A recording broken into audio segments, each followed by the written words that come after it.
पाण्यात हात बुडल्यावर श्वासांची ज्या तीव्रतेने शरीराला गरज वाटते ना, त्या तीव्रतेने ज्यावेळी तुम्हाला यशाची गरज वाटेल त्यावेळी यश तुमच्या दारात हात जोडून उभा राहील. ध्यास, श्वासाबरोबर तो ध्यास आला पाहिजे. प्रत्येक श्वासागणिक सातत्यानं ते आम्हाला वाटलं पाहिजे. होय, दुसरं काही नाही. हा ध्यास ज्याला तयार करता आला त्याला स्वतःच्या श्वासावर विजय मिळवता आला. ही सगळ्यात यश तर त्याला मिळतंच, मग बाकी काही नाही. ही सगळ्यात महत्वाची गोष्ट आहे. खरं तर आमच्या संस्कृतीमध्ये दोन तत्वज्ञान आहेत. एक तत्वज्ञान आहे प्लेटोवादी, दुसरं तत्वज्ञान आहे ॲरिस्टॉटलवादी. प्लेटो आदर्शवादी होता, ॲरिस्टॉटल व्यवहारवादी होता. आता ह्या परदेशी विचारवंतापेक्षा या माझ्या देशामध्ये दोन तत्वज्ञान आधीच तयार झालीत.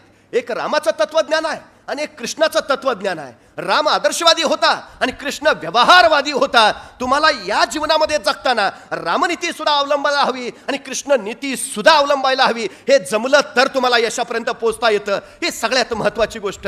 रामाच्याच वाटेनं आदर्शवादी म्हणून गेलात तर अडचण येईल. कृष्ण म्हणून सुद्धा तुम्हाला जगता आलं पाहिजे, जे इतरांच्या कल्याणाचं आहे. मग ते खोटं असलं तरी सत्यच. ही कृष्णाची सत्याची भूमिका आहे, आम्हाला तीही निर्माण करता आली पाहिजे. आम्हाला त्या मार्गानं जाताच आलं पाहिजे. हा सगळ्यात मोठा भाव आहे. आम्ही निश्चितपणे तो विचार करायला हवा. एक प्रधानाचा मुलगा शाळेला जायचा. रोज सकाळी शाळेला जाता जाता राजवाडा वाटेत लागायचा आणि त्या प्रधानाच्या पोराला शाळेला जाताना बघितलं की राजा त्या मुलाला हाक मारून बोलवायचा, ए इकडे ये. आणि तो प्रधानाचा मुलगा आला की राजा त्याच्या पुढे दोन नाणी ठेवायचा. एक नाणं असायचं सोन्याचं, दुसरं नाणं असायचं चांदीचं. आणि राजा प्रधानाच्या मुलाला विचारायचा, ह्यातलं जे मौल्यवान नाणं असेल ते तू उचल. यातलं सर्वोत्तम मौल्यवान नाणं तू जर ओळखलंस तर उचललेलं नाणं तुला. आणि तो प्रधानाचा मुलगा मग एका हातात राजाच्या सोन्याचं, दुसऱ्या हातात चांदीचं. तो प्रधानाचा मुलगा चांदीचं नाणं उचलायचा. राजा म्हणायचा, प्रधान एवढा हुशार पण पोराच्या डोक्यात काय भेजा नाही, त्याला मौल्यवान काय तेच कळत नाही. दुसऱ्या दिवशी परत प्रधानाचा मुलगा शाळेला निघाला. राजा परत तीच परीक्षा घ्यायचा. एका हातात सोन्याचं नाणं, दुसऱ्या हातात चांदीचं, उचल मौल्यवान. हा परत चांदीचं नाणं उचलायचा. महिनाभर असंच चालू राहिलं. राजाची पक्की खात्री पटली, हे असंच दिसतंय, बापाचा काही गुण ह्याच्यात आलेला नाही, बापच हुशार, पोरात ती हुशारी दिसत नाही. महिनाभरानंतर राजाने शेवटी प्रधानाला विचारलं, काय हो प्रधानजी, तुम्ही एवढे हुशार, बुद्धिमान, विद्वान, आणि तुमचा मुलगा असा कसा? प्रधानाने विचारलं, काय झालं? अहो म्हणले, तो रोज शाळेला जातो, मी त्याला रोज बोलावतो आणि रोज दोन नाणी हातात ठेवतो, एक सोन्याचं एक चांदीचं, सांगतो मौल्यवान असलेलं उचल. आणि तुमचा मुलगा चांदीचं नाणं उचलतो, त्याला मौल्यवान काय ते कळत नाही. अहो सोन्याचं नाणं उचलायचं सोडून रोज महिनाभर ते चांदीचंच नाणं मौल्यवान म्हणून उचलतोय, त्याला शिकवलंय का नाही मौल्यवान काय? प्रधानालाही वाईट वाटलं. तो म्हणला, बघतो आपला मुलगा हुशार आहे, त्याला माहिती आहे, पण हे असं का करते काय कळेना. मग ते घरी आला, मुलाला बोलावलं, इकडे ये. अरे मुलं वडिलांचं नाव रोशन करतात, तू काय घालवायला आलायस का? तुला एवढा शिकवून तयार केला, तुला मौल्यवान काय ते कळत नाही. अरे महिनाभर राजा तुझ्या पुढे दोन नाणी ठेवतो, एक सोन्याचं एक चांदीचं, आणि तू सोन्याचं नाणं उचलायच्या ऐवजी चांदीचं नाणं उचलतोय, तुला मौल्यवान कळत नाही. एवढा ऐकल्याबरोबर पोरगा म्हणला, बाबा जरा थांबा. आत गेला, एक बरणी घेऊन आला. बरणीत सगळी महिन्याची साठलेली चांदीची नाणी होती. आणि तो बाबांना म्हणला, ही महिनाभरची कमाई आहे. तुम्हाला काय वाटलं, राजा मला खेळवतोय? महिनाभर मी त्याला खेळवतोय. म्हणे कसं? अहो बाबा, जर मी सोनं हे मौल्यवान नाणं हे मला माहिती आहे ना, पण ज्या दिवशी मी सोन्याचं नाणं उचलेन त्या दिवशी खेळ बंद होईल. एका सोन्याच्या नाण्यासाठी ही महिनाभराची चांदीची नाणी कशाला घालवू? बुद्धिमान असण्याची व्याख्या काय आहे? आपली बुद्धिमत्ता जे दाखवून देतात ते बुद्धिमान नव्हे. आपली बुद्धिमत्ता न दाखवता त्या बुद्धिमेचा वापर करून आपला फायदा करून घेतात ते खरे बुद्धिमान.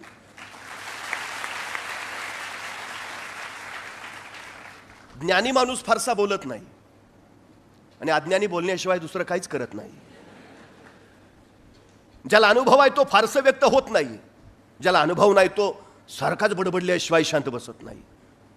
ज्ञान ही सगळ्यात महत्वाची गोष्ट आहे. ती तुम्हाला अनुभव देते, ती तुम्हाला, आणि हा अनुभव तुमचा तुम्हाला घ्यायचा आहे. इतरांच्या अनुभवातून तुम्ही फारसं शिकू शकत नाही. म्हणजे देखल्याची गोडी खादल्याशी नाही असं तुकोबांनी सरळ सांगितलं. साखर बघून त्याचा अनुभव घेता येत नाही, ती चाखावीच लागते, खावीच लागते, त्यावेळी त्याची गोडी कळते. तुमच्या जीवनाचे अनुभव तुमचे तुम्हाला घ्यावे लागतील, मग ते यशाचे असतील अपयशाचे असतील. हे अनुभव जोपर्यंत तुम्हाला येत नाही तोपर्यंत तुम्हाला ज्ञान मिळत नाही. आणि अनुभवाशिवायचं ज्ञान हे काही मात्र उपयोगाचं नाही. ही सगळ्यात महत्वाची गोष्ट आहे. पुस्तकी पांडित्य तुम्हाला फार काळ पुढे नेऊ नाही शकत, त्याला अनुभवाचंच ज्ञान हवं जे तुम्हाला सातत्यानं पुढे रेटत राहील. ही सगळ्यात महत्वाची गोष्ट आहे. त्यामुळे सगळ्यात महत्वाचा विषय, बुद्धिमान कोण? जो स्वतःच्या अनुभवाने शिकतो तो बुद्धिमान आहेच, पण स्वतःचा वेळ अनुभव घेण्यासाठी वाया न घालवता इतरांच्या अनुभवावर सुद्धा जो शिकतो तो सगळ्यात जास्त बुद्धिमान. म्हणजे मी एक पुस्तक वाचतो त्यावेळी 70 वर्षाच्या वयोवृद्धानं जर ते पुस्तक लिहिलं असेल तर त्याची 70 वर्ष त्या पानावर उमटलेली असतात. ती 70 पानं मी वाचतो, याचा अर्थ मी त्याच्या 70 वर्षाच्या आयुष्याचा अनुभव घेतो. आम्हाला तो अनुभव घेता आला पाहिजे आणि त्या अनुभवातनं शिकता आलं पाहिजे. ही सगळ्यात महत्वाची गोष्ट आहे. हे शिकणं ज्याला जमलं त्याला यश मिळवून आलं, हा सगळ्यात मोठा भाव. आणि अलीकडच्या पालकांनी, शिक्षकांनी, म्हणजे आताच्या नव्या पिढीला हे सांगितलंच पाहिजे सातत्यानं की ज्ञान हीच शेवटी सर्वोत्तम शिदोरी आहे, त्याच्याशिवाय दुसरं काही नाही. म्हणजे पूर्वी ज्याच्या नावावर सातबाऱ्यावर जमीन जास्त त्याला सगळ्यात जास्त श्रीमंत म्हणायचं. ज्याच्या दावणीला गुरं जास्त तो सगळ्यात जास्त श्रीमंत. ज्याच्या अंगावर सोनं जास्त तो सगळ्यात जास्त श्रीमंत. ज्याच्या नावावर जमीन जास्त तो सगळ्यात जास्त श्रीमंत. ज्याच्या बँकेत पैसे जास्त तो सगळ्यात जास्त श्रीमंत. आता या सगळ्या व्याख्या बदलल्या आणि आता ज्याच्याकडे ज्ञान जास्त तो सगळ्यात जास्त श्रीमंत, ही नवी व्याख्या आता तयार झाली. जमिनीच्या बळावर तुम्ही ज्ञान मिळवू शकत नाही, सोन्याच्या बळावर तुम्ही ज्ञान कमावू शकत नाही, पण ज्ञानाच्या बळावर तुम्ही जमीन मिळवू शकता आणि सोनं सुद्धा कमावू शकता. त्यामुळे पहिल्यांदा काय कमावायचं आहे तर ज्ञान कमावायचं, ही भूमिका पहिल्यांदा आम्हाला लक्षात घेता आली पाहिजे. म्हणजे आमची घरं बांधली जातात, घरावर आम्ही नेम प्लेट लावतो आमच्या नावाची पाटी. त्या नावाच्या पाटीवर आमचं नाव लिहिल्यावर खाली काय लिहितो? 6 एकर बागायतदार नाही, 12 जनावरांचे मालक नाही, 1 कोटी म्युच्युअल फंड नाही. नावाखाली लिहितो काय? आमचं शिक्षण, MA MSc काय झालं असेल ते, PhD, जिल्हाधिकारी, पोलीस प्रमुख. आमच्या नावाखाली आमच्या पदव्या येतात. त्या पदव्या आमच्या नावाला व्यक्तित्व, कर्तृत्व आणि नेतृत्व देतात. कमवायचं काय ते हे आम्हाला ते करता आलं पाहिजे, आम्हाला ते मिळवता आलं पाहिजे. आणि सगळ्यात महत्त्वाची गोष्ट आहे, कशाला कमवायचं तेही माहिती असलं पाहिजे. विनाकारण एखाद्या क्षेत्रात घुसलो मग कारणाशिवाय नको ते उद्योग होत राहतात. त्यामुळे काय करायचं नेमकं त्याचाही 8 तास निश्चितपणे हवा. मिळवायचं आहे तर ताकदीने मिळवायचं आहे, कशासाठी मिळवायचं आहे हेही निश्चितपणे माहिती हवं. आमच्या नव्या पिढीला ते देता यायला हवं, ही सगळ्यात महत्त्वाची गोष्ट आहे. आमच्या पिढीनं ते ज्ञान पहिल्यांदा मिळवावं. काय करायचं आहे, कसं करायचं आहे, करून मिळवल्यावर काय करायचं आहे तेही माहिती असलं पाहिजे. तुमची तीव्रता जेवढी जास्त ना मिळवण्याची तेवढं तुम्हाला यश जवळ असतं. तुमची तीव्रता जेवढी कमी तेवढं यश तुमच्यापासून लांब लांब जात राहतं. हा सगळ्यात मोठा वस्तुपाठ आहे, सगळ्यात मोठा. मी नेहमी एक गोष्ट सांगतो, इथं बुलढाणा जिल्ह्यात मेहकर नावाचं तालुका आहे. त्या तालुक्यात लता भगवान करे नावाची एक माऊली आहे. साधारण 65 वर्ष वय आहे तिचं. 3 मुली होत्या. 70चा नवरा, गरिबीशी संसार करत सगळं व्यवस्थित चाललं होतं. तिन्ही मुलींची लग्न करून दिली. आयुष्यभर जेवढं काय कमावलेलं, साठवलेलं ते सगळं मुलींच्या लग्नात घातलं. आता दोघं नवरा बायको दुसऱ्याच्या शेतात रोजानी जायचंय. जो काही रोजगार हातावर पडायचा त्याच्यातनं आपली सुखाची मीठ भाकरी खायचे. आनंदात चाललं होतं अगदी सगळं. पण अचानक नवऱ्याची तब्येत बिघडली. बायकोला काय करावं कळेना. तिथल्या सरकारी दवाखान्यात घेऊन गेली. सरकारी दवाखान्यात डॉक्टरांनी सांगितलं मोठ्या डॉक्टराकडे न्यावं लागेल. काय करावं सुचेना. 4 जणांकडनं, शेजाऱ्या पाजारांकडनं पैसे गोळा केले. नवऱ्याला सोबत घेतला आणि बुलढाण्याला गेली. तिथं नवऱ्याला दवाखान्यात दाखवलं. डॉक्टरांनी सांगितलं काही आणखी तपासण्या कराव्या लागतील, पण त्याची सोय आपल्याकडे नाही. तुमच्या नवऱ्याला घेऊन तुम्हाला बारामतीला जावं लागेल. आता मात्र त्या माऊलीच्या पायाखालची जमीन सरकली. अरे आता इथपर्यंत यायला 4 जणांकडनं पैसे घेऊन आलो, आता बारामतीला जायचं कसं? तिथं आणि पैसे लागतील, ते आणावे कुठून? करावं तरी काय? अरे पोटाची खळगी कशी बशी भरतो आपण? जगावं तरी कसं? की आजारी माणसानं सरळ मरूच जावं, जगूच नये. त्या माऊलींच्या डोळ्यातनं घळघळ अश्रू ओघळायला लागले. करावं काय? ज्या माणसानं आयुष्यभर खस्ता खाल्ल्या, ज्या माणसानं आयुष्यभर स्वतःच्या खांद्यावर संसार पेलून धरला, ज्याने आयुष्यभर आम्हाला सुखाची सावली दिली, आज त्याच्यावर वेळ आली आणि आपण काही करू शकत नाही. ती माऊली आतल्या आत गलबलत राहिली. करावं काय?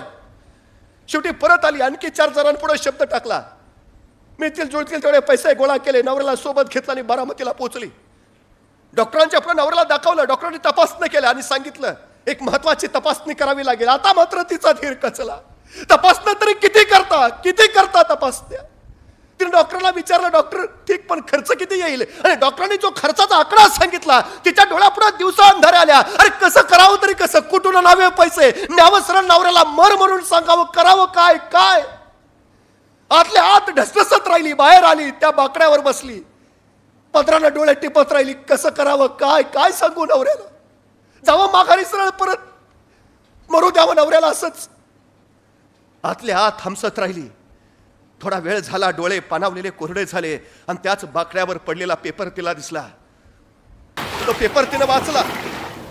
मोठ्या ठळक अक्षरात छापलेली बातमी तिच्या नजरेत भरली आणि ती चमकली. बातमी होती बारामती मॅरेथॉनची आणि मॅरेथॉन मध्ये जिंकणाऱ्या स्पर्धकाच्या बक्षिसाची. त्या बक्षिसाच्या आकड्यावर तिची नजर फिरवली आणि तिच्या डोक्यात झणकन कल्पना आली, ही बक्षीस जर मी जिंकलं तर माझ्या नवऱ्याची तपासणी होऊन उपचार होईल. बस 65 वर्षाची माऊली तिने निर्णय घेतला नवऱ्याचा जीव वाचवण्यासाठी या बारामती मॅरेथॉन मध्ये भाग घ्यायचा.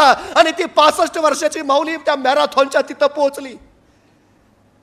सगळे स्पोर्ट्सचे शूज घालून आलेले, टी शर्ट घातलेले, रोज धावण्याचा सराव करणारे मॅरेथॉन स्पर्धेला. आणि त्यात ही आली होती 65 वर्षाची लता भगवानकरे, नऊवारी नेसलेली, कासोटा घातलेली, अनवाणी पायाची. संयोजकांना सांगते मला स्पर्धेत भाग घ्यायचा आहे, मला पळू द्या. चकित होऊन सगळे बघायला लागले. ती सांगायला लागली माझा नवरा दवाखान्यात आहे, त्याला वाचवायचं असेल तर पळण्याशिवाय पर्याय नाही, मला कृपा करून पळू द्या. संयोजकांनी तिला भाग घेऊ दिला आणि 65 वर्षाची माऊली त्या स्पर्धेला तयार झाली.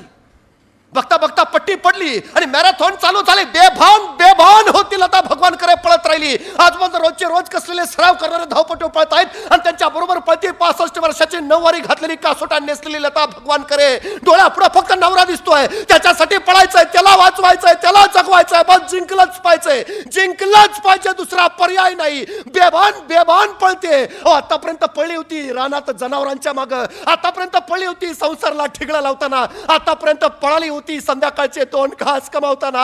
अशी मैदानावर कधी पळलीच नव्हती. पण आयुष्यात पळायला लावत होता बेभानपणे. पळत होती आणि अखेर आवाज झाला, स्पर्धा संपली आणि त्या बारामती मॅरेथॉनची विजेता ठरली ही 65 वर्षाची लता भगवानकरे.